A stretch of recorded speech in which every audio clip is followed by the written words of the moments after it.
السلام عليكم ورحمة الله وبركاته. ازيكم عاملين ايه؟ لو مهتم بالجديد والمفيد في عالم التطبيقات اشترك في القناة وفعل زر الجرس عشان يوصلك كل ما هو جديد ومفيد في عالم التطبيقات.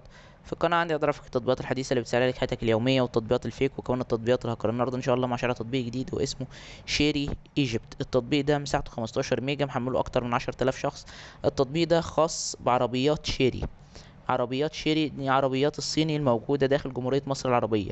وتقدر من خلال التطبيق ده ان انت تتواصل مع خدمة العملاء بتوع التوكيل بتاع شيري، سواء بقى حابب ان انت تحجز صيانة، حصل لك اعطال في الطريق، عندك اي مشكلة في العربية، عايز تشوف تعمل الصيانات بتاعت ال100,000 كيلو او ال10,000 كيلو او ال50,000 كيلو او الحاجات دي كلها. فانت بتقدر تتواصل مع التوكيل وتقدر تعرف اسعار الصيانات وتقدر تعرف اسعار قطع الغيار في حالة ان انت حابب تغير قطع غيار، في حالة ان انت عايز تعمل صيانة.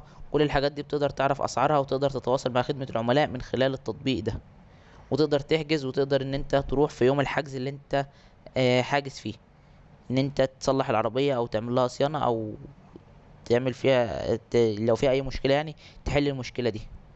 ده الغرض من التطبيق، وده فايدة التطبيق. مشكلة التطبيق ان في ناس كتير بتشتكي من التحديث بتاعه الاخير، تحديث التطبيق ده الاخير، انه بقى مخلي ال التطبيق بقى بطيء جدا. بالاضافة لان ناس كتيرة بتيجي تحجز على التطبيق وبيدخلوا البيانات بتاعة العربية بتاعتهم، بيتقال لهم ان بيانات العربية غير صحيحة. دي مشكلة واجهت بعض الناس في التحديث الاخير.